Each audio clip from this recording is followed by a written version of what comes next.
Hey, if you like YouTube, welcome back to another episode of The Black Pearl. Okay, before I kick this episode off, I'd just like to thank one of my subscribers. He was on vacation, and I jokingly said to him, because he left a comment, oh, while you're there, didn't forget my keyring.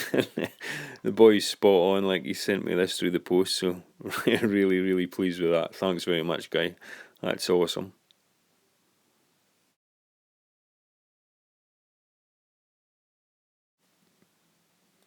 Okay, so here I've purchased a green bubble tip anemone. Decided to get the anemone in first so that if it does move about, hopefully it'll settle somewhere. It would be ideal if it would sit here, but this is it just gone in the tank, so we'll see. Yep, unfortunately, just my luck, it's decided to live right at the back of Skull Island, so you can't even see it. However, it is moved, now that the halides are on, it's actually moved to the side slightly.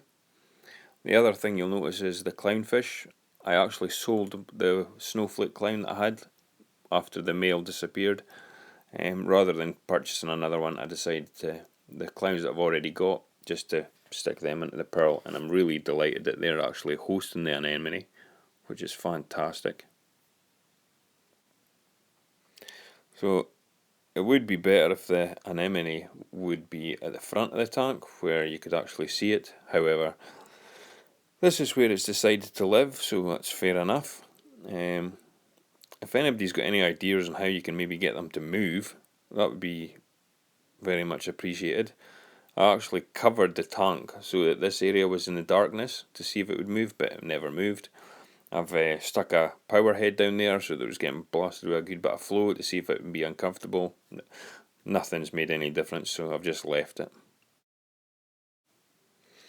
One other thing that I got when I got the anemone, I decided to purchase a little frag of this purple-headed hammer coral.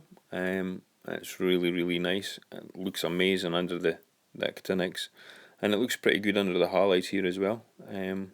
So hoping that this does well and it grows into a really nice, beautiful colony. But I'm loving it. It's added a nice little bit of movement and a wee bit of colour. So hopefully it grows and fills out this whole little shelf here. I've actually got this on Scary Island just now, and it looks pretty cool.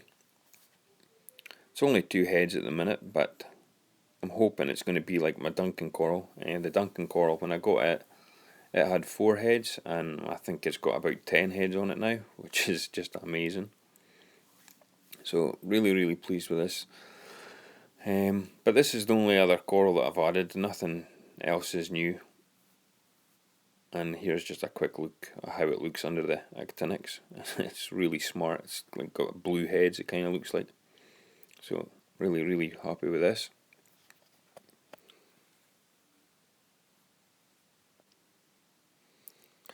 Here's a quick look at the Duncan coral. It's doing fantastic. Really good. Lots of new heads sprouting out. And this is probably still my favourite piece, although the purple-headed hammer coral is, I think, maybe going to take first place once it grows. The Monty Cap, great polyp extension, however, it's not next to no growth at all on it, and I'm thinking I'm probably going to change my lighting. I'm going to change, a good while ago now I changed the 16,000K bulbs, but I think I'm going to change it back to 14, so I'm going to get some new bulbs later on.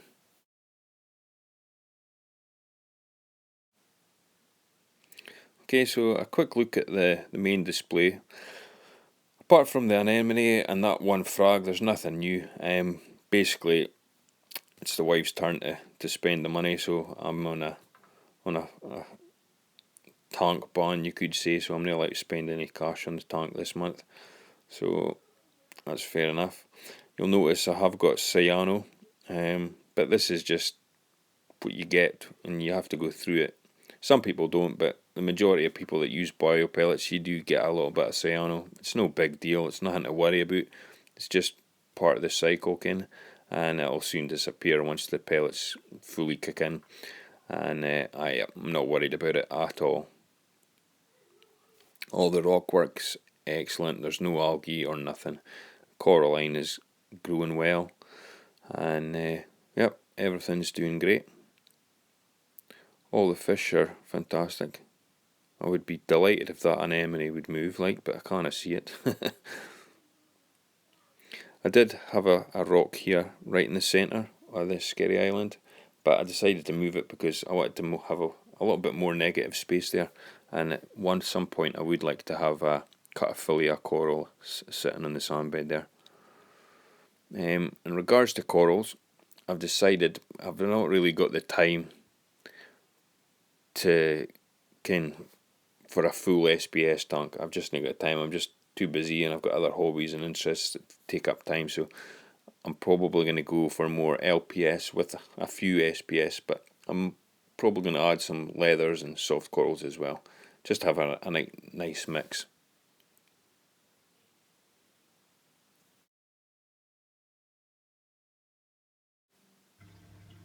Okay, a quick update on the sump.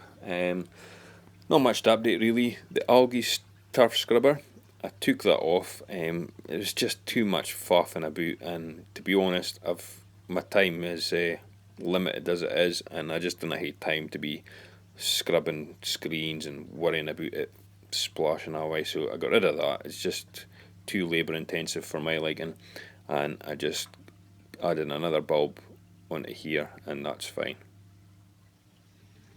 So the Cheeto in a hand's growing well, I'm happy with that. However, I've decided to add the filter socks back onto the tank. Main reason being, after about 3 weeks, my sump was absolutely manky. I'm no kidding, the amount of detritus in here was unreal. I mean, I've actually cleaned it out a bit just now, so it looks nae bad, but before, oh my god, it was just a mess. And the bio pellets, they're rocking away, doing a fantastic job. All my parameters are exactly where I want them, so I can't complain. But yeah, just means with the filter socks, I've just got to empty out the amphipods every 3-4 days when I change it. So, but I'm much happier with that than having to clean a monkey sump. I just realised that it's been over a year since I've been running these WP-40s, and at the time when I was having to make a decision on what I was going to use for flow in the tank, I used to have two MP40s, but I got rid of them because I just didn't like the noise that they make, very noisy, and it just did my head in. But these, absolutely love them. They shift huge amounts of water, great controllability, and they've been flawless. They've never missed a beat, and they're working as good today as they did the day I got them, so really pleased with them. But that's pretty much it for this episode really. I just thought can give a quick update on what's happening. I've not really spent a great deal of money on anything this month. It's the wife's turn for that, but hopefully next month they'll be able to get some more corals. And like I say, I am planning on a mixed reef, just because purely I didn't really have as much time as I would like to go full SPS. But yep, and between the fish tank and other things I'm interested in, and I actually bought Destiny for the PS3. If any gamers are out there, you'll know game fit like it is. That game just flipping takes over your life. But so like I say, that's pretty much it. So hopefully the cyano will disappear soon, and I'll update my next episode once I get something to update basically, and when I get some new fish or coral. Okay, well that's pretty much it for this episode, and until next time, thanks for watching, bye bye.